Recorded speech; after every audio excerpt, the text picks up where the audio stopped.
Bienvenue de nouveau sur le forum des lecteurs de cette 40e foire du livre de Brive. Merci au public d'être présent.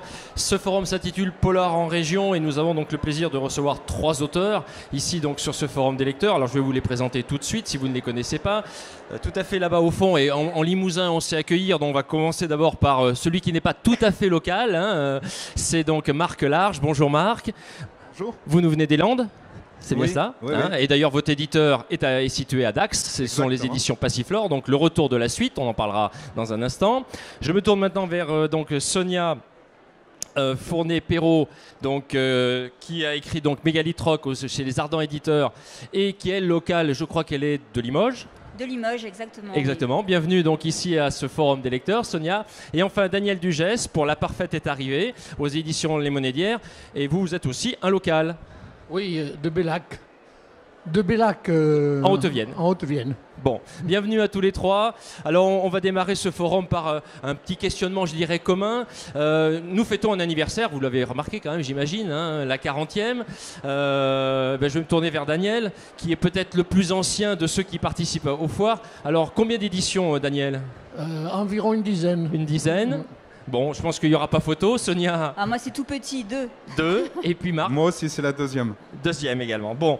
Un souvenir, une anecdote de ces 2 premières foires, déjà, aujourd'hui, ou enfin, cette année ou l'année dernière ? La première fois, j'étais à côté de Poulidor. Voilà. Et c'était moi le deuxième en dédicace. Bravo. Et cette année, pour l'anecdote, il se trouve, par le plus grand des hasards, que je dédicace à côté de Ronan Luce, qui est le beau-fils de Renaud. Et il y a la petite fille de Renaud, la fille de Lolita, qui dessine à côté. Et c'est marrant, on s'est retrouvés par hasard. On comprendra pourquoi tout à l'heure l'allusion à Renaud, justement, grâce au livre Le Retour de la suite. Une anecdote, Sonia, sur l'année dernière ou cette année ? Alors moi, un souvenir ? Oui, j'ai un souvenir et une anecdote. À Brive, j'ai eu ma lectrice la plus rapide, 2 heures chrono. C'est la première fois que ça m'arrivait. Elle a acheté le livre, elle est revenue 2 heures plus tard. Ah oui, impressionnant. Lecture express. Ouais. Daniel, alors sur ces 10 éditions, ça va être difficile de faire un choix. Oui, j'ai eu quelques... Une année, j'avais la file de Grand Corps Malade qui passait devant moi et qui bloquait mon stand. Après, donc, je racontais partout que Grand Corps Malade m'avait fait un mal pas possible. Évidemment. Merci pour ces petites anecdotes anniversaires de ces premières éditions. Alors, Polar en région. Sonia, tiens, je vais commencer par vous cette fois-ci. Oui. Quel est votre attachement à la région et en quoi cette région a-t-elle eu de l'importance dans l'écriture ? Alors, il y a eu un premier exemplaire l'année dernière, Datura Song, et puis il y a désormais Mégalithe Rock. En quoi la région Limousin, la Haute-Vienne en particulier, ont eu un impact dans l'écriture pour vous ? Alors, moi, je suis née ici, je suis très, très attachée à ma région. J'ai eu la chance de pouvoir rester travailler ici. Je n'en partirai pour rien au monde, et donc je ne pouvais que parler de ma région, plus spécialement de Haute-Vienne, parce que je suis de Limoges, donc haute-viennoise, mais aussi la Creuse et la Corrèze. Donc pour moi, c'était très important de la mettre en valeur, cette région que je trouve très belle. Vous avez été obligé quand même d'explorer un petit peu, ou alors les lieux haut-viennois que vous évoquez, que ce soit dans Datura ou dans Mégalithe, vous les connaissiez par cœur ? Je les connais par cœur. Bon. Marc, de votre côté, la région landaise n'a pas trop de rapport avec le roman dont vous nous parlez, mais vous avez quand même beaucoup d'ouvrages qui parlent des Landes. Et cette région landaise, elle vous tient à cœur, j'imagine. Oui, j'ai passé mes 6 premières années en Afrique, en Côte d'Ivoire. Et arrivé à l'âge de 6 ans, la région, le sud-ouest m'a plu, le Pays Basque, les Pyrénées, les Landes. Maintenant, je vis à Orthez, qui est dans le Béarn, mais c'est un secteur que j'aime beaucoup, qui me plaît. Et avec les points communs avec Brive, c'est terre de rugby aussi, Dax, Mont-de-Marsan. Et voilà, c'est un état d'esprit aussi gascon que j'aime beaucoup. Et cette région, et en particulier Landes, a donné lieu à des ouvrages en plus. Oui, beaucoup. Oui, j'ai écrit sur l'ours des Pyrénées, c'était mon premier ouvrage. C'est comme ça qu'on s'est connus avec Renaud, parce qu'il était impliqué dans la sauvegarde de l'ours des Pyrénées. Et oui, des ouvrages sur les Pyrénées, les Landes, le Béarn, effectivement. Le photographe Félix Arnaudin, c'est bien ça, qui a photographié les Landes avant même qu'il y ait les plantations de pin maritime sous Napoléon III. C'est ça, c'est le Landais le plus célèbre donc, du 19e siècle, qui était ethnographe, photographe, ethnologue, archéologue, musicologue, poète. Daniel, la région, vous qui avez de nombreux romans aux éditions Les Monédières, j'imagine que cette région limousine au sens large et peut-être même creusoise, on en parlera un peu pour la parfaite, oui, vous a beaucoup inspiré. Le Limousin me plaît à ce point que je viens du Tarn-et-Garonne en fait. Et quand je suis arrivé en Limousin, j'y suis resté depuis 50 et des poussières années. Donc voilà, tout est dit au point de vue de mon amour du Limousin. Alors, venons-en maintenant un petit peu, on va se rapprocher de vos ouvrages et de vos livres. Il y a des points communs, à tous les trois. Ce sont des histoires de groupes de personnes, de 2 à plusieurs personnes qui enquêtent et qui avancent dans leur recherche. Groupe de personnes, Marc, dans l'écriture, il fallait que ce soit un groupe qui soit en recherche. On approfondira tout à l'heure. En fait, dans l'œuvre de Renaud, ce qui me plaisait beaucoup, c'était les gimmicks qu'il utilisait. Gérard Lambert, les aventures de Gérard Lambert. Après, il y avait le retour de Gérard Lambert, la pépette. Il y avait le retour de la pépette. Germaine, on l'a retrouvée dans 2-3 chansons. Et puis, ces personnages sont toujours bien décrits, avec une véritable identité. Et un jour, j'ai dit à Renaud, j'aimais bien ce principe-là, c'est dommage que tu le fasses plus, le retour de Germaine ou de la pépette. Et puis à la Renaud, il m'a dit, bah fais-le. D'accord. Donc, du coup, j'ai utilisé les personnages des chansons de Renaud, ce qui fait qu'effectivement, il y a un groupe, une bande. Comme, bande. Ouais. Une bande de banlieue, d'ailleurs, à la Renaud.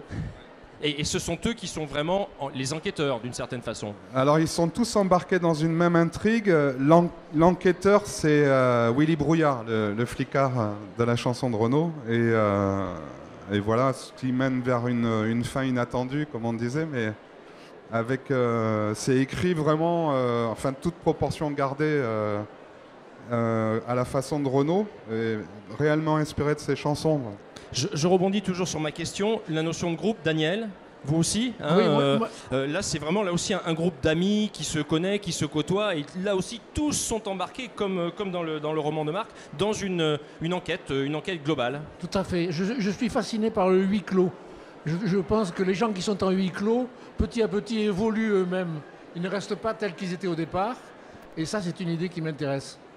Sonia, alors là c'est un groupe plus réduit. Oui. Si vos petits camarades de ce soir ont des groupes plus élargis, vous avez un groupe plus réduit, je dirais 2 voire 3 avec Adamo. Oui, avec Adamo pour Mégalithe, voilà. Oui, 2. Il y en a surtout 2 en fait. Surtout 2. 2 fusionnels, pourquoi 2 Pourquoi 2 ? Parce que l'héroïne, c'est une héroïne qui a des pouvoirs un peu surnaturels. Moi, c'est là que je dévie un peu du polar habituel. Et c'est un polar, donc elle n'est pas policière, elle n'est pas dans la police. Donc il lui fallait quelqu'un qui sache enquêter. Et donc elle s'associe à un policier. C'est le second donc qui fait la suite de Datura. Ouais. C'est aussi une petite différence parce que Marc a déjà plusieurs ouvrages, Daniel pardon, a plusieurs ouvrages de polar. Alors que Marc, justement, je reviens vers vous, c'est peut-être le premier véritablement polar sur lequel vous vous investissez. Oui, il se trouve qu'il y a un parfum de polar.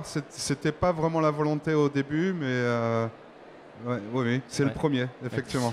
Et Sonia, vous avez évolué entre premier et second, vous avez tiré des enseignements d'un point de vue de l'écriture, entre Datura et Mégalithe, vous avez fait évoluer votre façon de travailler ? Parce qu'on apprend toujours d'une certaine façon, à livre après livre. Alors la façon de travailler, oui et non. Moi quand j'ai commencé à écrire, je ne pensais pas du tout écrire un polar. J'ai écrit sans respecter aucune norme, aucun genre, vous l'avez vu. Et donc c'est allé naturellement vers le polar. Mais non, il n'y a pas eu d'évolution entre le premier et le deuxième, c'est plus une continuité. Et Daniel, là aussi, alors vous avez beaucoup plus d'ouvrages à votre actif. Oui, mais il y a une évolution aussi certaine. J'ai pas voulu, moi non plus, c'est un point commun, j'ai pas voulu écrire un polar au début. J'ai voulu écrire, c'est tout point. Et ça s'est transformé petit à petit en polar. Et voilà, parmi mes polars, j'en ai quelques-uns qui sont des romans d'aventure, plutôt aventure. J'ai même un polar où il n'y a ni cadavre ni policier. Mais c'est quand même un polar. D'accord. Donc ce que j'ai vu comme une différence au départ, en fin de compte, se révèle point commun à tous les trois. Très bien. Alors, on va aller directement et un peu plus en profondeur vers vos livres. Sonia, donc Datura Song 2021, Mégalithe Rock 2022. Vous m'avez dit en off, c'est pas vraiment la suite, mais... Alors, c'est pas vraiment la suite, c'est-à-dire que ce sont deux enquêtes différentes avec une série de meurtres différentes, mais on retrouve la même héroïne. Donc l'héroïne, voilà, est la même, on continue à la suivre, sa vie évolue dans le surnaturel, mais on a une série de meurtres qui est différente dans chacun des livres. Et vos sources d'inspiration, parce que vous nous avez parlé de personnages un petit peu particuliers, on reviendra sur la personnalité d'Ethel et de Théo, mais vos sources d'inspiration, j'ai lu Tolkien, entre autres. Tolkien, ça a été mon livre de chevet, donc je le connais par cœur. Tolkien et Stoker, celui qui a écrit les Dracula. Donc ça a été mes deux sources d'inspiration principales. Alors, Ethel, Théo, donc le binôme, j'allais dire presque infernal, mais pas loin, pas loin. Vos deux héros, donc à la fois enquêteurs, amoureux, parlez-nous un petit peu d'eux parce que ce sont vraiment des personnalités à part et vous avez vraiment beaucoup, j'imagine, travaillé dans l'écriture sur leur comportement, leur savoir-être. Tout au long de l'enquête. Alors Ethel, elle est particulière, elle est professeure d'université, elle a l'esprit qui est sans cesse en fusion, donc c'est ce qu'on retrouve dans le livre parce qu'on est dans son esprit, donc on suit son raisonnement qui n'est pas toujours très facile à suivre, elle part un peu dans tous les sens avec un caractère très affirmé. Et Théo à côté, c'est plutôt, même s'il peut s'emballer aussi certaines fois, c'est plutôt la force tranquille. C'est un personnage surnaturel aussi, métamorphe qui fait partie des loups-garous, donc c'est encore un autre univers. J'allais vous le dire. Voilà. Donc oui, j'ai beaucoup travaillé sur les caractères de façon à ce qu'ils se complètent sans empiéter l'un sur l'autre. Et je me suis beaucoup amusée. Et ils sont pas tendres l'un envers l'autre quand même. Même s'ils enquêtent ensemble, même s'il y a de l'amour et beaucoup d'amour, on se parle de façon assez crue entre on se laisse pas faire. On se laisse pas faire. On se laisse pas faire. Qu'on soit homme ou femme d'ailleurs. Non, c'est les deux. Il faut de l'équité. Moi, je n'aime pas l'idée d'une héroïne qui s'écrase ni qui l'emporte sur l'autre. Donc, il fallait qu'il y ait du répondant face à la verve d'Ethel. Daniel, vous m'avez un peu tendu la perche, on reviendra, on approfondira, on continuera. Daniel, je viens vers vous maintenant. Vous m'avez tendu la perche, j'ai dit un roman policier sans policier, mais c'est presque le cas dans La Parfaite est arrivée. C'est presque le cas. Oui, c'est presque le cas aussi, oui. Mais bon, il y a quand même quelques policiers à la fin. À la fin. Non, parce que moi j'étais resté sur le commissaire Carrel. Alors vous me dire que ça date un peu, mais un commissaire Carrel qui était truculent dans Le Cerf sème le trouble, entre autres, ou j'avais lu aussi Au soleil de l'abbaye. Oui. Bénévent l'abbaye en Creuse, c'est pas si loin que ça. Et puis là, je m'attendais à le voir à débouler, là, à la page 20, toujours page 30, enfin bref, pas de commissaire Carel. Mais vous avez vu qu'il y a un commissaire qui vient qui s'appelle Lérac. Lérac, c'est l'inverse de Carel. Eh bien, vous me l'avez fait découvrir. Je ne sais pas si vous aurez le plaisir. D'où vous vient aussi cette passion pour l'histoire? Parce que on est en pleine égyptologie. Il faut le dire, dans le roman, et on voit que par la couverture, c'est parfaitement compréhensible. Vous avez une vraie passion pour l'histoire avec un H, un grand H? Ah oui, pour l'histoire en général, et l'histoire de l'Égypte, quand j'étais jeune, donc il y a très longtemps, j'ai passé un certificat d'histoire de l'art sur l'art égyptien. Donc je me suis rapproché beaucoup de l'Égypte, sans y être jamais allé, hélas, mais l'Égypte m'intéresse particulièrement. Alors vous devez être malheureux parce qu'aujourd'hui, dans les programmes d'histoire des collégiens, l'Égypte est réduite à peau de chagrin. Ah, plus rien. Il n'y a quasiment plus rien pour dire les choses. Donc vous faites une bonne œuvre en tous les cas là, en parlant justement de Néfertiti. Oui, c'était Néfertiti et Akhenaton, c'est un couple quand même totalement mythique et totalement extraordinaire. Alors je fais allusion au buste de Néfertiti, qui est une pièce... qui est à Berlin et qui est une sculpture mais absolument magnifique. Vous faites allusion aussi à des épisodes pas très glorieux pour les Européens que nous sommes, c'est-à-dire les pilleurs de tombeaux. Oui. On n'oubliera pas quand même que l'Égypte a été sacrément pillée par les Anglais, les Français et peut-être d'autres nationalités qui ne se sont pas privés de fin 19e, début 20e siècle de ponctionner tout ce qui les intéressait dans le patrimoine égyptien. Tout ce qu'ils pouvaient. Quand on s'intéresse, on est surpris de la quantité d'objets, de momies qu'ils ont ramenées. J'ai plus de chiffres en tête, mais c'est au-delà de 2 000 à 3 000 momies qui ont été ramenées d'Égypte à cette époque. Et la Creuse est une terre mystérieuse aussi. Oui. Et c'est pour ça que vous l'exploitez. Voilà, je situe mon affaire en Creuse parce que c'est la Creuse, ça a un côté un peu mystérieux, un peu troublant. Un peu sauvage. Un peu sauvage. Et je reviens vers Sonia, la Haute-Vienne aussi d'une certaine façon, avec le néolithique et tout ce que ça comporte. Oui. Terre mystérieuse. Oui, terre mystérieuse, oui. Terre de Ça colle sorcellerie, complètement. c'est très bien. Allez Marc, je me tourne vers vous maintenant. Alors, on l'a compris, Gérard Lambert, Renaud, les années 70. Racontez-nous quand même comment vous avez rencontré Renaud, comment vous avez transformé l'essai, sans parler rugby, mais en tous les cas, pour justement faire que les aventures de Gérard Lambert, la chanson, soient porteuses de votre roman. Racontez-nous votre relation avec Renaud Séchant. Donc, on s'est rencontrés il y a une vingtaine d'années. Un jour, je reçois un coup de fil de sa part et je pensais que c'était une blague de copain. Allô Renaud, c'est vrai. Et en fait, il m'a donné rendez-vous à la sortie d'un concert qu'il faisait à Bordeaux.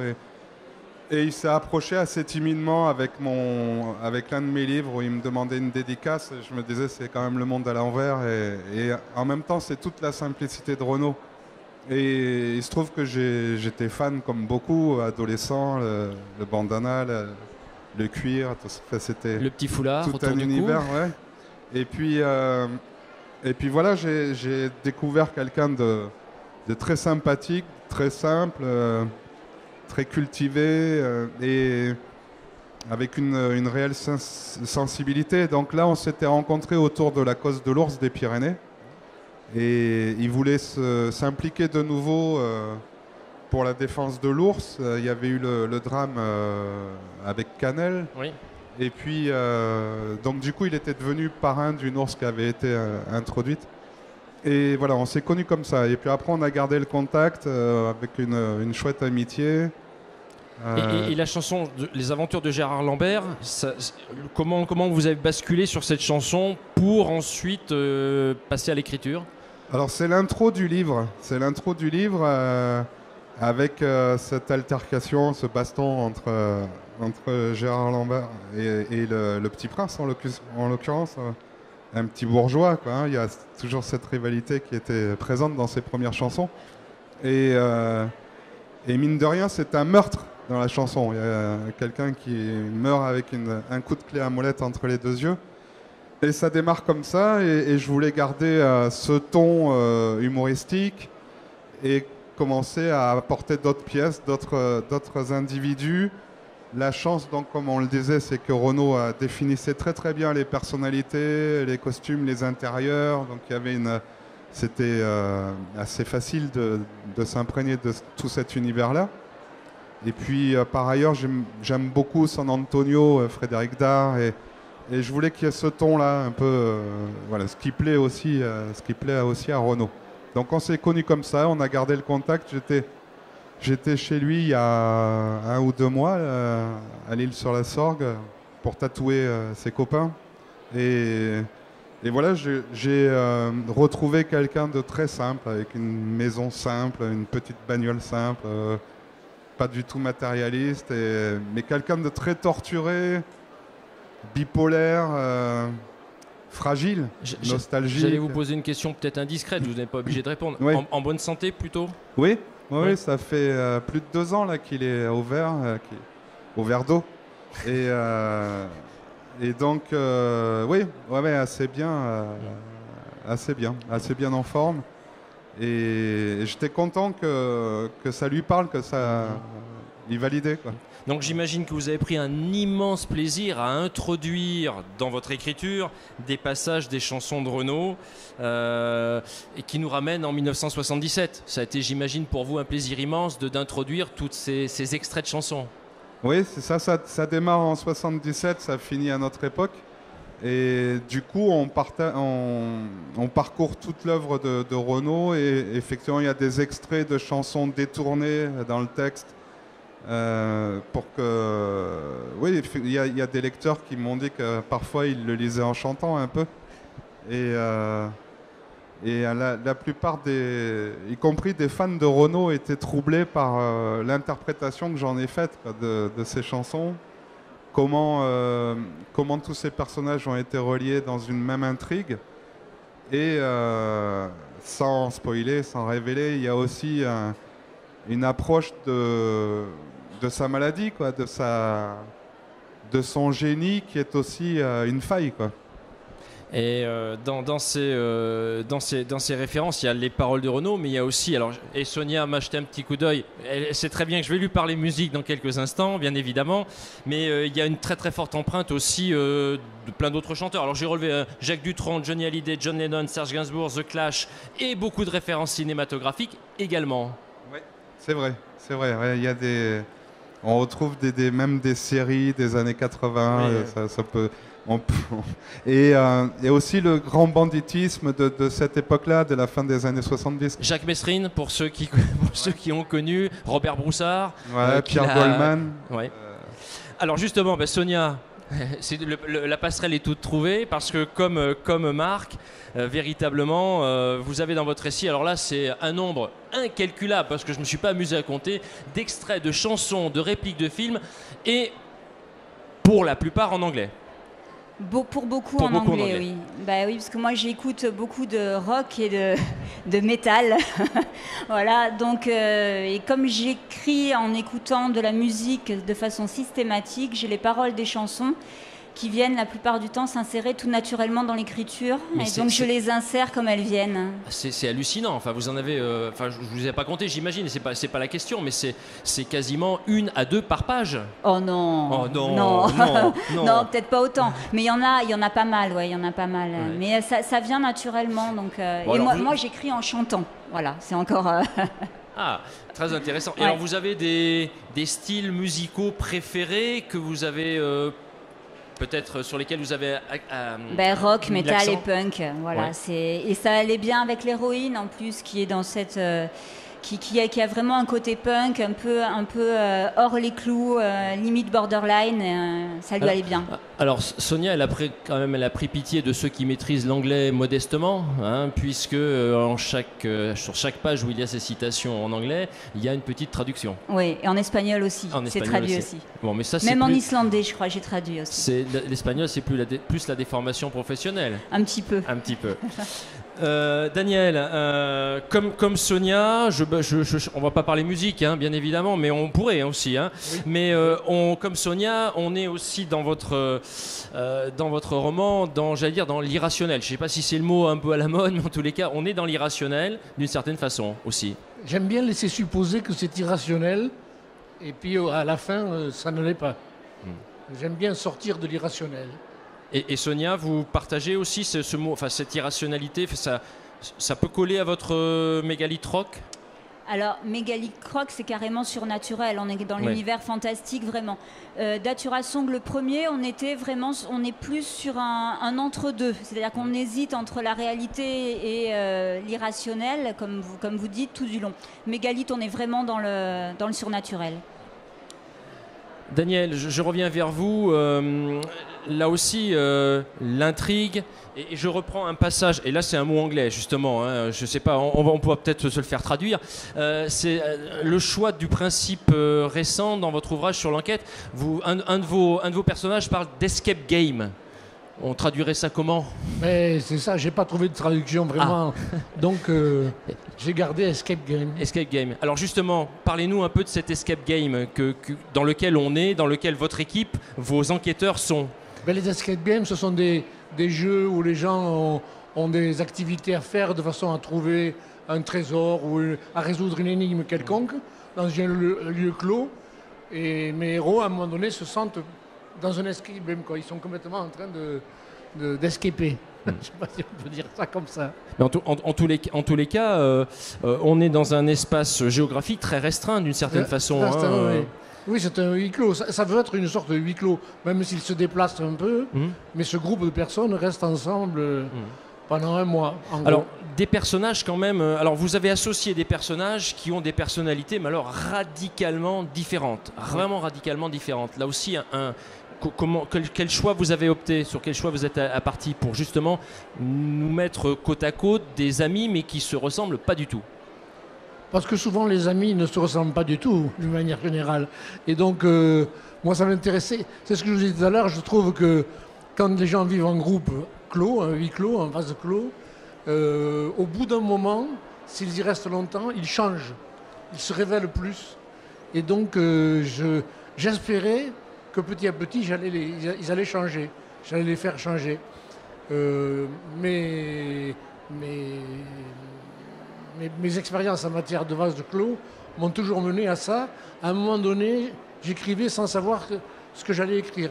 C'est-à-dire, je me dis, par exemple, il ouvre la porte, il tourne la poignée, il ouvre la porte, derrière, je ne savais pas ce qu'il y avait. Et le livre avançait comme ça, jusqu'à que petit à petit les choses se définissent.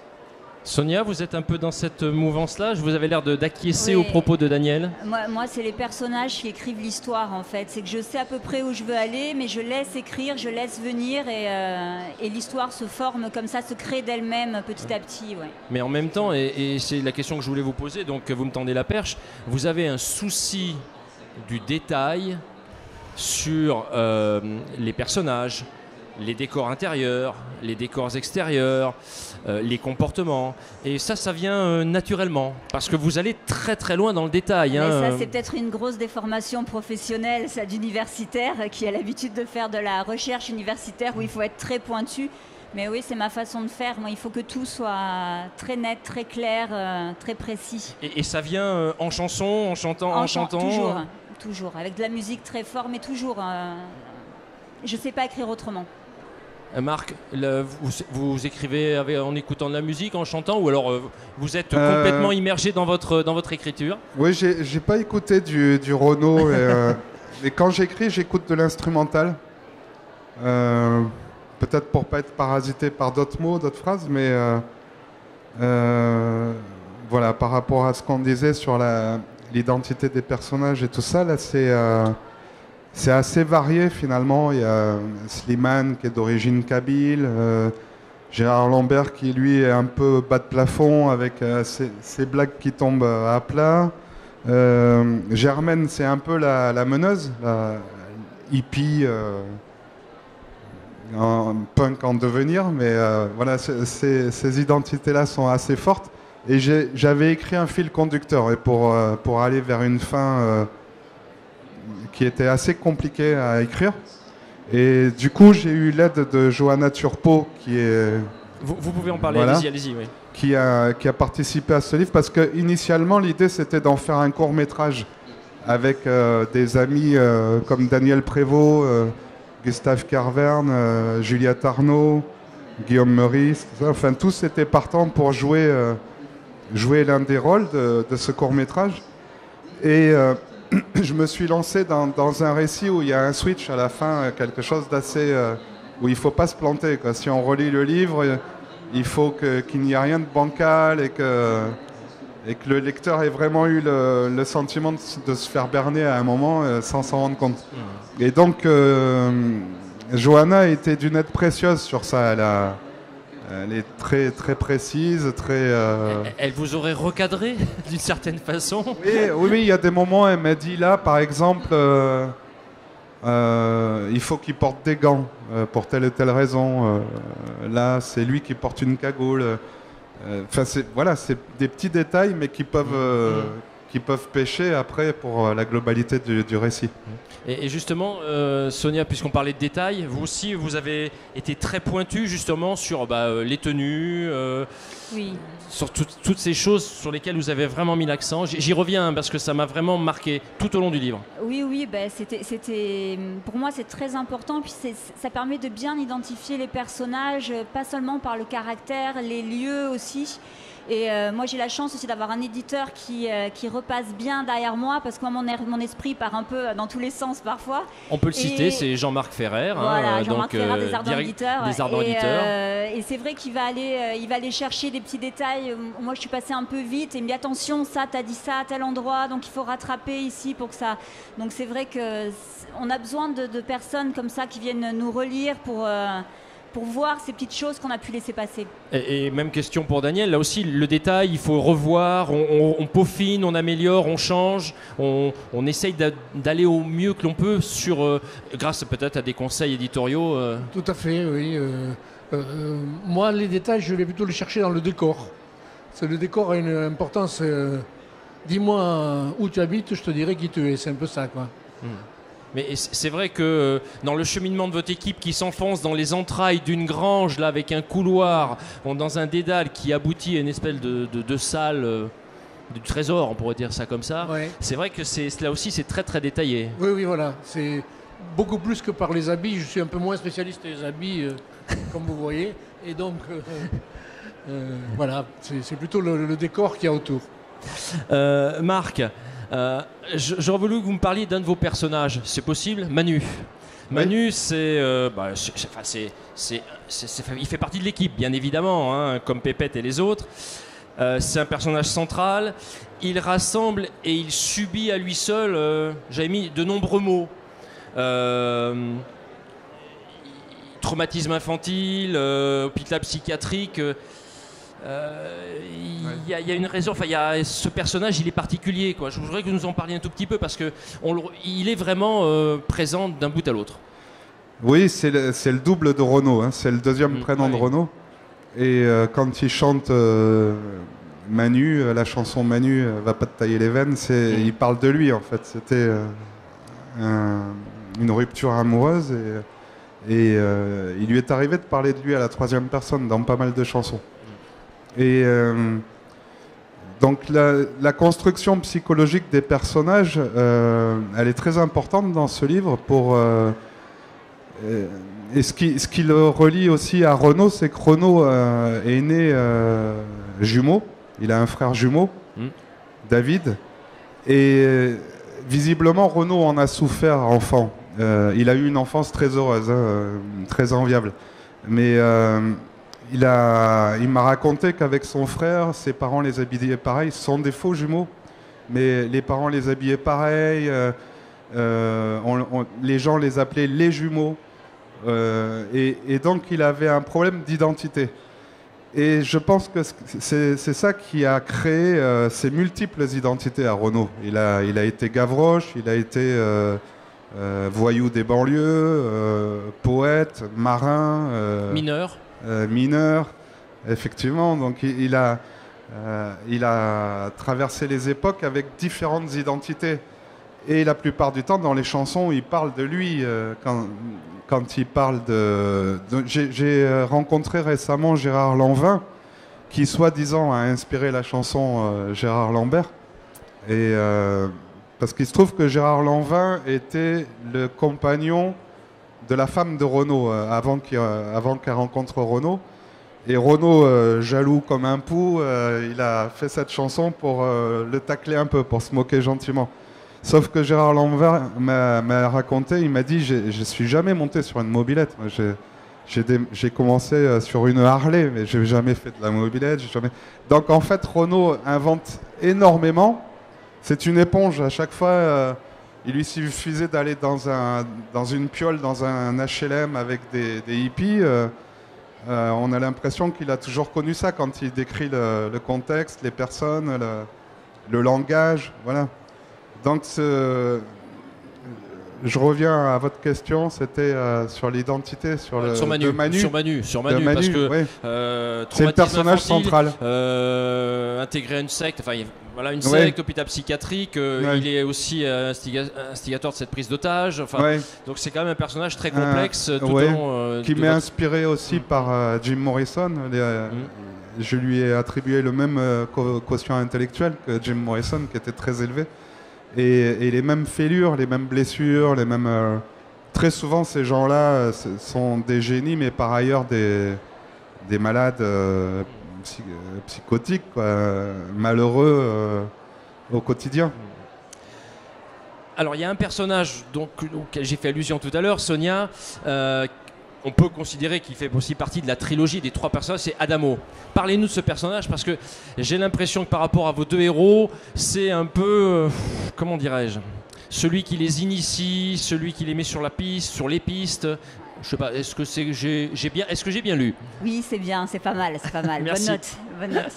Non, alors Adamo, c'est un personnage un peu à part. C'est un sorcier de nos campagnes, en fait, comme on en a pas mal en Limousin, qui pratique cette sorcellerie un peu du terroir. C'est pas péjoratif du tout quand j'emploie ce terme-là. Qui utilise les plantes, qui coupe les mots, qui jette des sorts, voilà, qui est très doué en plantes létales, qui les connaît à peu près toutes, et qui a un caractère extrêmement trempé, qui est assez misogyne, quand même, il faut le dire. Ce qui fait réagir Ethel, bien évidemment. Pardon ? Ce qui fait réagir Ethel, bien évidemment. Bien sûr.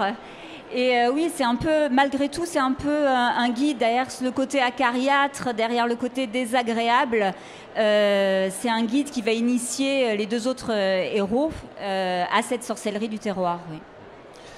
Et Daniel, justement, est-ce qu'il y a un de vos personnages, parce que j'ai moins ressenti le personnage un peu au-dessus. Il y a Manu, là Adamo, on dirait, et là j'ai un peu moins ressenti. On a l'impression qu'ils sont un peu plus soudés, mais est-ce qu'il y en a un qui vous semble émerger un petit peu plus dans votre groupe d'enquêteurs? Oui, pour moi, il y en a un qui émerge un petit peu, c'est l'égyptologue Nicolas, qui, sans lui, rien ne pourrait se faire, puisqu'il lit les hiéroglyphes, donc il débloque les situations, quoi, d'une manière générale. Et c'est vrai qu'il est l'instigateur de l'enquête, oui. Et il est secondé par un kinésithérapeute. Oui. Enfin, un kiné. J'ai un copain qui est kiné, il fallait que je le glisse dans le livre. Bon, quelle fin touchante, Marc, alors on va bien évidemment pas déflorer les chutes, même si on peut en parler, mais la fin est particulièrement touchante. Est-ce qu'en a pensé Renaud? Vous en avez parlé, vous en avez discuté, il a lu peut-être. Comment a-t-il réagi? Alors, Allez-y, non, mais ça fonctionne. sur tout ce qui le concerne, il est extrêmement pudique. J'avais participé à un documentaire qui lui était consacré en 2015, un documentaire de Didier Varro, où j'avais illustré tout le documentaire du début à la fin. Et quand on l'a montré à Renaud, à la fin, il avait les yeux un peu humides, mais il n'ose pas, il commente pas. C'est un taiseux, il parle pas beaucoup, Renaud. Il parle pas avec ses potes, il parle pas dans la rue, et sur scène, il gueule, quoi. Et malgré l'ancienneté de votre relation, il vous a pas tout dit. Voilà, il m'a dit c'est chouette, c'est bien, je l'ai lu, j'ai aimé, voilà, ça suffisait. Mais ses deux amis les plus proches m'ont dit que ça l'a un peu perturbé, surtout sur l'aspect psychologique, quoi, du personnage central. Sonia, j'ai été particulièrement captivé, je vous l'ai dit ce matin, là aussi, lorsque je vous ai rendu visite sur votre stand, j'ai été particulièrement captivé par les 2 derniers chapitres, et je me suis fait un peu plaisir parce que je suis moi-même aussi enseignant, et la cartographie et la géographie finalement sert sur la fin de votre roman, puisqu'on a une petite carte de la Haute-Vienne, et on voit bien que c'est ce qui permet finalement de faire basculer le roman. Cette petite cartographie des différents meurtres qui se déroulent en Haute-Vienne fait vraiment avancer à grands pas et on va vers la chute, quoi. Exactement, oui. J'y tenais beaucoup à voir ces lieux, justement, qui ressortent l'importance des lieux et des lieux de Haute-Vienne avec ces menhirs et ces dolmens qui sont comme des points sur une carte qu'il va falloir relier pour avoir la solution de l'énigme. Ouais. Et alors sans dévoiler la chute, bien évidemment, mais véritablement tous ces meurtres autour de Ethel, puisque finalement le point commun c'est Ethel. Ouais. On a 5 meurtres au total, si je dis pas de bêtises, autour de 6 avec le dernier. 6 avec le dernier, bien évidemment. Et cette chute, vous l'avez préparée. Expliquez-nous un tout petit peu comment vous l'avez construite. Est-ce que si c'est pas dévoiler des secrets de fabrication? Non, pas du tout. Non, alors au début, je vous disais que je laissais un peu l'écriture se faire et les personnages vivre. En fait, je les laisse exister. Mais j'ai déjà en tête un plan, c'est-à-dire que je sais où je veux aller, comment je veux y aller. Ce que je ne sais pas, c'est quelle route je vais prendre. Donc, mais c'est déjà préparé à l'avance pour justement arriver à ce final avec cette cartographie, justement. Daniel, là aussi, la chute, comment on l'a construit? Parce que là aussi, elle est très surprenante. Oui, à partir de la moitié, moi aussi j'ai un espèce d'angle de vue.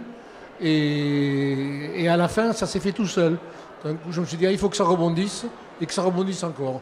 J'ai pas précisé, mais il y a quelques relations amoureuses également dans l'intrigue de Daniel. Il en faut un peu. Et il en faut, bien évidemment. Votre actualité, on arrive presque au terme de notre entretien. Votre actualité, je vais me tourner vers Sonia d'abord.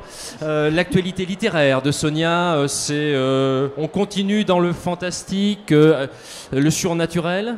Oui, on envisage de poursuivre là-dessus. Alors le troisième est en cours d'écriture, ça sera le dernier, voilà, où il y aura des réponses qui seront apportées, qui n'ont pas forcément été encore abordées dans les deux premiers. Et puis aussi peut-être un recueil de contes pour adultes, je précise, voilà, en cours dans le fantastique aussi. Bon. Marc, je ne l'ai pas dit, mais Marc, c'est un touche-à-tout. C'est vraiment un touche-à-tout, c'est incroyable. Il a un palmarès de livres qui vont dans toutes les directions et c'est impressionnant. Alors j'allais vous dire, est-ce que d'avoir goûté un peu à l'intrigue policière, ça vous a mis l'eau à la bouche et vous avez envie de continuer, ou alors vous allez repartir sur de la BD, de l'illustration? Vous avez énormément de cordes à votre arc, donc c'est difficile de faire le tour. Vers quoi se dirige-t-on pour la foire du livre 2023, par exemple? Là, je suis actuellement sur 2 projets. Je travaille comme illustrateur sur un livre consacré à la mythologie et la féerie basque avec Gilles Kerlock, un archéologue, historien. Et par ailleurs, j'écris une biographie romancée de Luigi Mathieu, qui était le premier noir à rentrer dans l'Assemblée nationale en France, qui était un esclave, Luigi Mathieu, sous Napoléon. Voilà, d'esclave, il est devenu député. C'est un parcours intéressant. Voilà. Donc deux projets complètement différents. Vous avez laissé tomber l'audiovisuel, ou ça reste encore, il y a encore des projets, parce que vous avez aussi beaucoup travaillé pour la réalisation de films et de séries télé, entre autres? Alors ça, c'est un projet aussi de court-métrage. À la fin, j'ai dessiné les portraits des acteurs qui se prêteront au jeu.